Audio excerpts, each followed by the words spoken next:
What is up guys, Sleepy Medic here, and welcome back to another dose. If you're new to the channel, hi, my name is Nasser and I'm now a 4th year medical student studying at King's College London, which means I get to leave my house bright and early at 6:30 in the morning in order to get to the hospital on time to start my day. So today I'm starting on the Neonatal Intensive Care Unit, which is pretty exciting. My friends who had this placement last year, they said that it was a lot of great experience. Got to see a lot of different things, take many patient histories and do newborn baby exams and things like that. So I'm pretty excited to get that done myself. I'm gonna hop on the tube, catch up with you guys in a bit.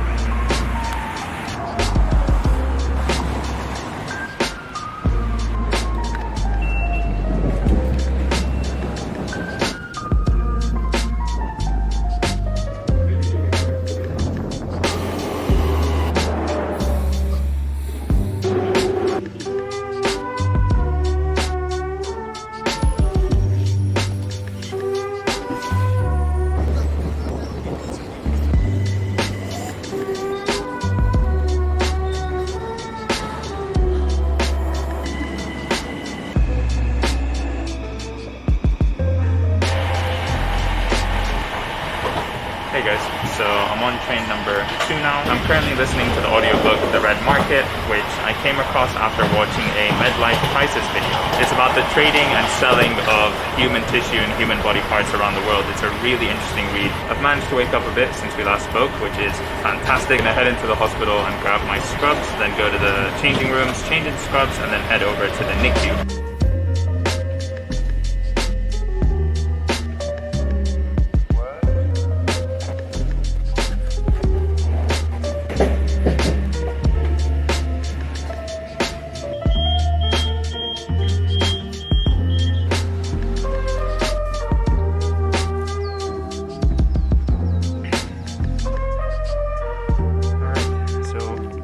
Spent some of that train ride looking at the photos that Aaron shot of me yesterday. We went for like a photo shoot around central London. I'm really loving them and I'm going to be uploading them over the next couple of weeks over on my Instagram page. So if you guys aren't following me there already, you definitely should, somewhere over here. And also a big thank you and shout out to Aaron. He's a fantastic photographer. You guys can check out his stuff somewhere over here. All right, I'm going to go into the hospital and I will see you guys another time. Peace.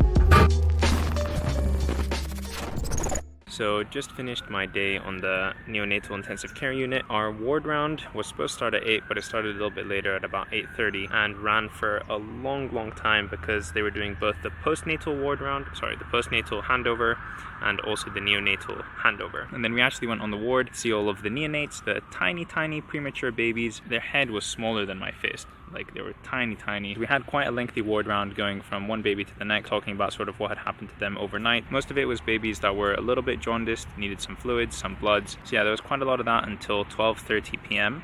And then we went for our afternoon teaching. We had 1 hour of an online Zoom lecture and then 1 hour of case-based discussions with the other students on the child health block and our clinical supervisor. So each student from the different clinical areas that we were on for the previous week gave a presentation or a discussion about a case that they saw that was interesting or just one that they wanted to talk about. So we had cases discussed from the neonatal intensive care unit, from the outpatients clinic, which is where I was last week, also the wards, pediatric emergency department, and I think there's one more that I'm forgetting. But anyways, that was that. The final teaching session of the day was actually cancelled. Instead, I'm gonna go home a little bit earlier and use this extra time to do a little bit of practice past medicine for pediatrics, and then also go to the gym and work a little bit on some other stuff as well. So my train is coming soon. I'm just chilling in this beautiful park over here until it comes.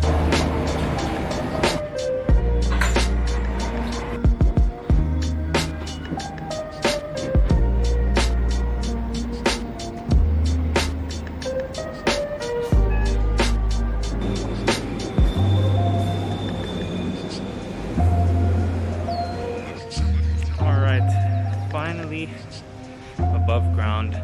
The Jubilee line had severe delays, because of trespassing somewhere further down along the line.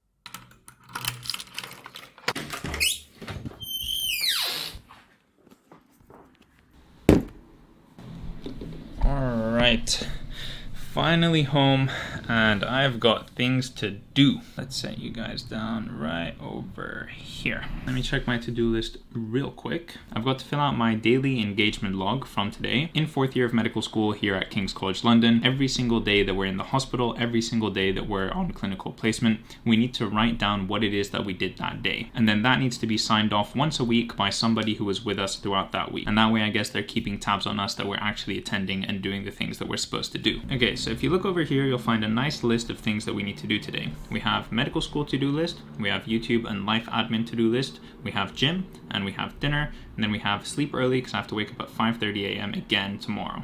So here's what I'm gonna do. I've got about an hour until the time when my sister and I would usually cook dinner. So I'm gonna use that time in order to do all of my med school related things. Then I'm gonna cook dinner, I'm gonna eat dinner while watching an episode of The Office with my sister. Then I'm gonna go to the gym. Then when I come back, I'm gonna sit down and be super, super productive and bang out all this YouTube and life admin stuff that I have to do. All right, busy evening. I'm gonna go fill up this water, set this camera down in a nice place for you guys to see me, and get to work.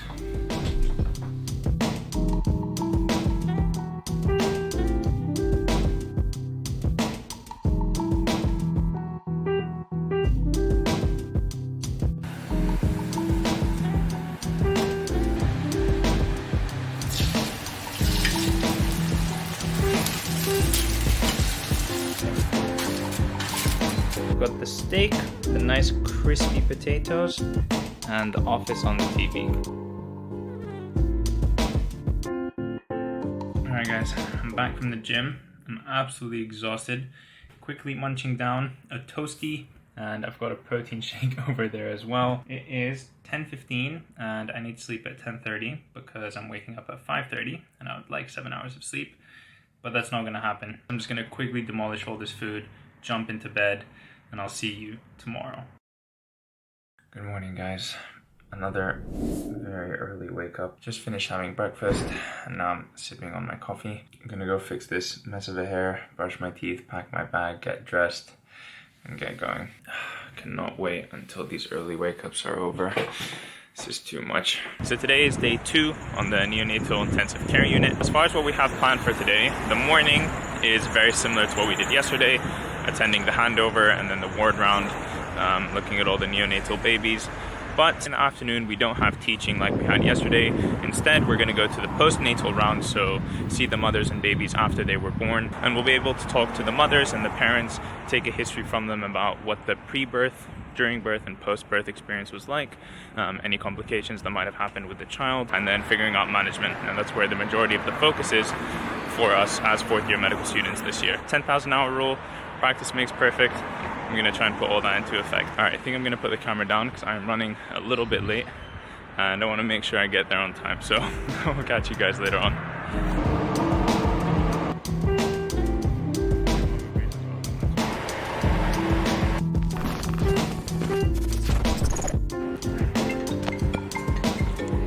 Alright guys, so done placement for today. Just sitting down at the train station on my way home.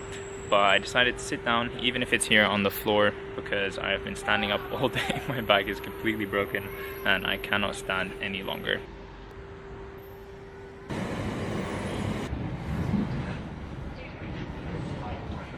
So today is actually in the future. It's a week after the other days that I've recorded for this vlog. The reason that I'm putting this in here is because I'm still waking up at 5:30 in the morning this week, and I've had a very interesting last 2 days, so I want to tell you guys all about them. So this week I'm actually in the pediatric emergency department, and I feel like in the last 2 days I've done more clinical skills, I've seen more patients, interacted with more patients than I have in the last 2 weeks. It's honestly been so busy. Both days have been very interesting and very varied, and I'm just so happy with what I've been able to do. Now before before I tell you about the clinical skills that I performed in A&E, let me take a minute to talk about the sponsor of today's video, ExpressVPN. Now, if you didn't know, your internet service provider can see every website you've ever visited on your computer, and in the US, they're even legally allowed to sell that data to other companies. A VPN is a virtual private network that uses IP masking and data encryption to allow you to browse the internet anonymously, protecting both you and your data. ExpressVPN is easy to use, it's really fast, and it's rated the #1 VPN by CNET, The Verge, and Wired. If you've been watching this channel for any period of time, I'm sure you know by now that the US version of The Office is one of my favorite shows of all time. And if I go to Netflix on my computer and I search The Office,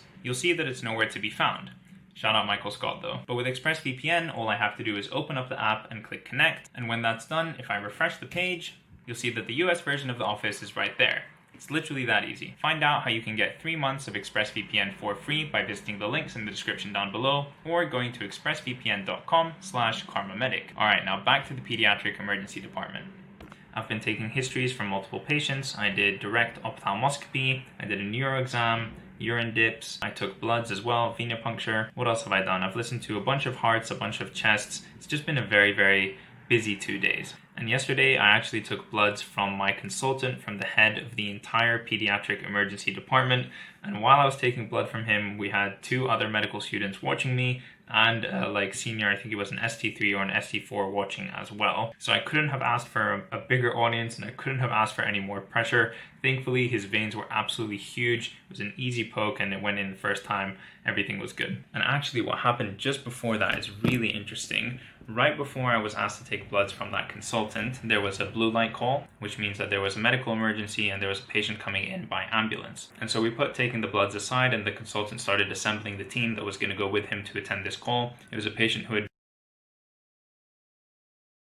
And so after he assembles the team, he looks at me and he's like, "Would you like to attend?" And I'm like, "Absolutely, of course I'd like to attend." Absolutely crazy. What an eventful day. And it's just amazing to see that as a 4th-year medical student, we get so much more responsibility, we're taken a lot more seriously, and we're actually treated as part of the team. When a patient comes into the emergency department, a doctor will look at us and say, "Do you want to go take the history from this patient?" We'll be the first person to see that patient, which is honestly really, really cool. It's kind of everything we've worked towards, everything we've hoped for as 1st, 2nd, and 3rd-year medical students, so it's amazing that it's finally happening. It also really helps that everyone in the department is such a pleasure to talk to, they're so nice to interact with, and they actually want to teach us, actually want us to learn, so get us involved in different situations.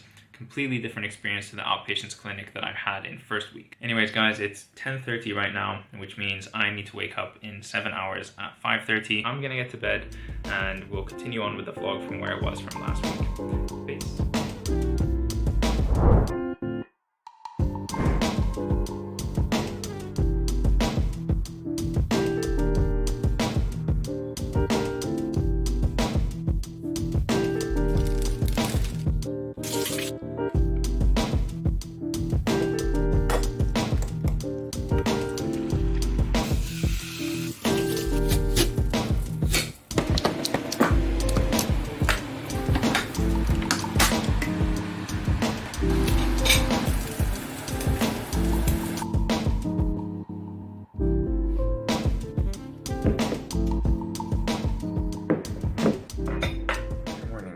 It is Friday, finally, the last day of this week where I have to wake up at 5:30 in the morning. I find myself a nice YouTube video to watch, sit down and enjoy that before my day starts and everything gets hectic and busy.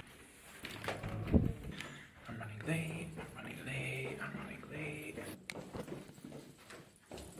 Yesterday, I don't think I vlogged anything. There's a lot going on. I felt like I was running around the whole time, so I didn't get a chance to pick up the camera. Early in the morning, we had a long clinical skills practice session, which was very useful. We got to practice venipuncture, cannula insertion, and also suturing, which is great because for those skills, I feel like you just need to do them as often as you can, get in as much practice as you can, and that's how you'll build your confidence. This morning, I've decided not to go back to the neonatal intensive care unit. I've decided to go to the postnatal ward, and the reason for that is that there will be many newborn babies there who are not in need of intensive care, and so we'll be able to do a lot of newborn exams on them, which is something that's important for us to learn during this block. And then at the end of the day, I think I'm going to spend maybe an hour or two in the library trying to get some work in there because it's Friday and I have a really fun weekend ahead of me planned. So I want to try and get in as much work done as I can now while I'm already at the hospital, while I'm in the working mood and the working zone. Now approaching the platform. 1 does not stop here. Please stand well clear. So basically, a newborn baby exam is a head-to-toe assessment of the baby that has to be done within 72 hours of when they're born, and it's used to make sure that you look for any defects at all anywhere on the body. You look at the head, you look at the eyes, the heart, their hips. You check the spine as well for neural tube defects. You check all their reflexes, you look into their palate to make sure that they have a closed palate and things like that. You document any abnormal findings that you do find, and if there are any abnormal findings, you make sure you request the right investigations and have the appropriate management for those things. Because the earlier you find something, the more quickly you'll be able to treat it and the better outcomes the child will have. So I watched one of those get done yesterday on a preterm infant. They were absolutely tiny and it was honestly so cute, like testing all their reflexes, especially the Moro. When you drop them, they sort of open their arms out like this. Very, very cute. So yeah, hopefully I'll get the chance to do one of those myself today. Other than that, we've got more clinical skills teaching this afternoon, and what we have planned is male and female urinary catheterization. Is when you take a plastic flexible tube and stick it in the urethra of the man or the woman in order to be able to drain urine from the bladder. So yeah, not exactly the top clinical skill that I want to be doing all the time, but obviously it's something that I'm going to have to be doing, so I need to learn how to do it properly. So this book finally showed up in the mail. It is the 4th and 5th year med student equivalent of the red, green, and yellow one that I used in my first 3 years.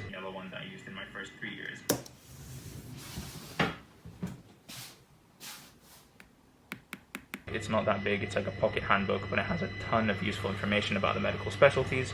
So I'm going to do my best to spend somewhere between 30 minutes to an hour around lunchtime most days that I'm in the hospital. I'm going to try and sit down and have a read through that book, take down some notes, and do something useful and productive in the middle of my day. In case you're wondering where I'm filming.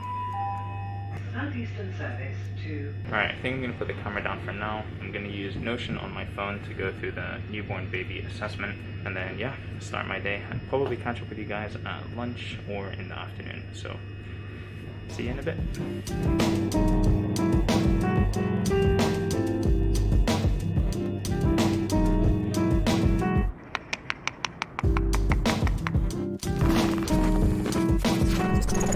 Oh my goodness. Where do I start with this day? Shortly after I left you, I went to do my first newborn baby assessment, the NIPE exam that I was talking about this morning. So when I was doing my first ever newborn baby assessment, as I was checking for congenital hip dysplasia, the baby peed all over me, all over my apron. I had to put my hand out with my gloves to stop it from going everywhere. And then shortly after that, the ST3 that I was shadowing, she got a bleep saying that there was a category 1 C-section going on 2 floors down, and she just sprinted out of the room. Like, she disappeared within a second. And I was kind of looking around like, oh, what am I supposed to do? So I just said, you know what? I'm gonna chase her. So I caught up to her in the stairwell, we sprinted downstairs, and yeah, there was an emergency C-section going on. I think it happened because the baby's heart rate was falling and they couldn't get it back up. And then that was absolutely mind-blowing, but I think I'm gonna tell you guys about it in a little bit because the train's almost here and I don't want to miss it. So I'll catch up with you guys in a bit.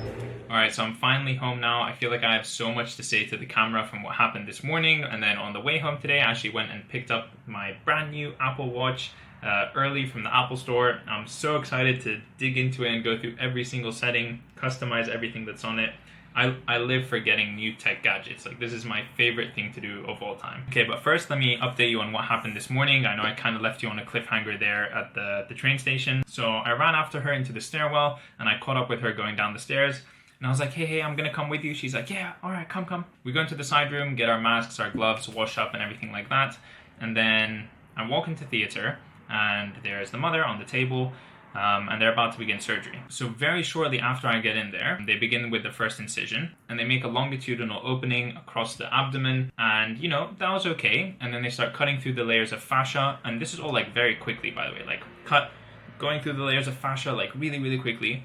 And then before I know it, 2 surgeons each had both of their hands inside the abdomen of this woman, and they were like pulling apart the layers, pulling the skin, stretching it. I mean, it was so strange to watch. And every time I've been in surgery, every time I've been in theater, I've been so shocked because I always imagined that, you know, we would hold the human body so like calmly, so smoothly, move everything aside really neatly. but it's kind of not like that at all. Like surgeons are like quite aggressive when they're manipulating the body and when they're trying to reach the organ that they want to get to. And in this case, it was an emergency C-section, so obviously they had to get the baby out quite fast. But still, it shocks me every time. I was watching with my jaw on the floor at what was going on in front of me, and then Dad came in to see the baby. Honestly, when the dad came and started like touching the baby and talking to him, like I almost cried.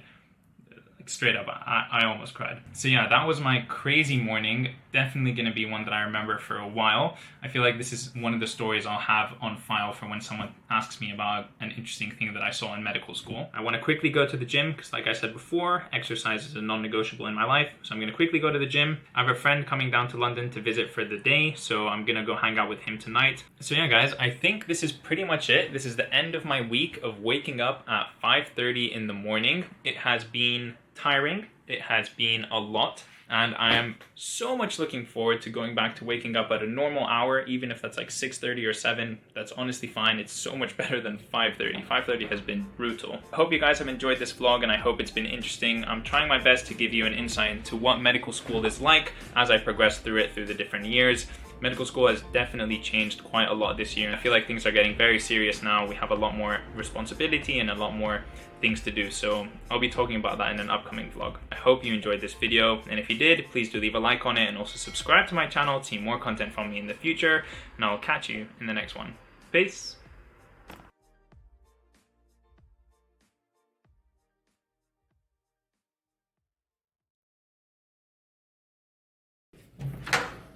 Oh, I didn't notice that. Is that gonna turn off? Hello? Buddy? What's going on? You gonna turn off?